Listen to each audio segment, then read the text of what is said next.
Әрбір мұсылман ата-анасын, әйел бала-шағасын асырап сақтауы міндет.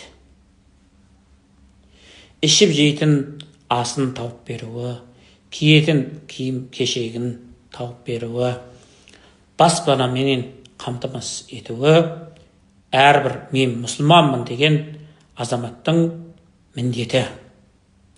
Егер тапқан табысы немесе айлығы отбасын асырауға жетпесе, отбасы фақырлық жағдайға түсетін болса, онда қосымша жұмыс істеу қажет. Екінші жұмыс, тіпті үшінші жұмыс істеу қажет. Мен қайтсем, отбасымды ешкімге мұқтаж қылмай асыраймын деп ойлануы тиіс. Тұрған жерінде өзі жасайтын мамандық тұрған ортасына қажет болмаса, сұраныс болмаса, онда өзіне сұранысы бар, өзінің құнын арттыратын басқа жерге барып, нәпақасын табуы қажет. Кейбір азаматтар мен отбасыма жағдай жасап отырмын, қарны тоқ, көйлегі көк, уайымы жоқ деп ойлап, тек қана дүниені көздеп, таңертеңнен кешке дейін жұмыс істеп кетеді. Кешке келген кезде, отбасына келген кезде, ата-ана екі телефон шұқып, баланың тәрбиесіне мән бермейді. Балалар не істеп жатыр, не көріп жатыр, ол ойларына кірмейді. Бұл әке мен баланың арасын алыстатады. Сондықтан әрбір мұсылман ер азамат өзінің үйіне келген кезде балаларының тәрбиесіне көңіл бөлуі қажет. Балаларының ойында не бар?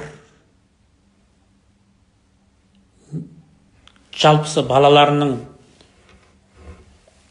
ішінде нелер болып жатыр? Осыған үңілуі дұрыс тәрбие беру керек. Ертеде бір кісі өзінің баласына, балам байқап жүр,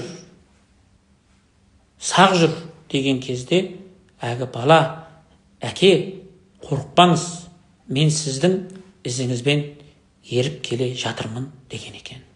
Яғни бала нені айтты?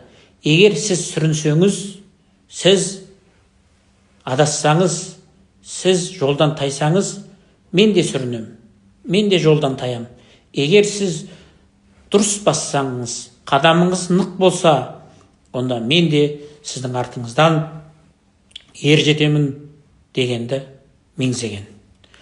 Балапан ұяда нені көрсе, ұшқанда соны ілет деген қазақтың қанатты сөзі бар. Олай болса, мұсылман адам өзінің отбасына, балаларының тәрбиесіне ерекше мән беру керек. Және де әйеліне жылы қарым-қатынас жасауы қажет. Пайғамбарымыз саллаллаху алейхи уассалам Айша анамыздың кесемен су ішкен жерінен ернін тигізіп су ішкен. Айша анамыздың тізесіне басын салып Құран оқыған.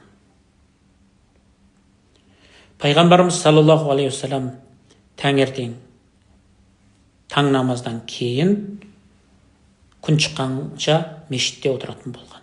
Дұға жасап, ғибадат жасап, мешітте отыратын болған. Мешіттен шыққаннан кейін жұбайларына барып, жаңа күндерінен сәттілік тілеп, қал жағдайларын сұраған. Сонсоң екінті намазынан кейін қайтадан жұбайларына барып, сұхбаттасып, қал жағдайларын біліп, маңыз беретін болған. Әйел адам өзіне көңіл аударуды, назар аударуды, қамқорлық жасауды күтеді. Сондықтан мен тек дүние тауып, дүниемен ғана әйелімнің, бала-шағамның қарыз қақысынан құтылдым деу, ол теріс түсінік. Балаларына және әйеліне, ата-анасына үнемі көңіл аударып, мән беріп, қал жағдайларын біліп, сырласып, сұхбаттасып отыру маңызды. Ата-ана менен әйелі ортасында әділеттілікті сақтауы қажет. Ата-анасының сөзін тыңдап, алған жарына қысым көрсету дұрыс болмайды. Ал әйелінің ғана сөзін тыңдап, бала-шағасының әйелінің сөзін тыңдап, ата-анасына қысым көрсетіп, тіпті қарттар үйіне апарып салып жатқан адамдар баршылық. Алла сақтасын. Мұсылман ер азамат өзінің ата-анасына жақсылық жасауы, балаларына қамқор болуы, жұбайына жылулық сыйлауы тиіс.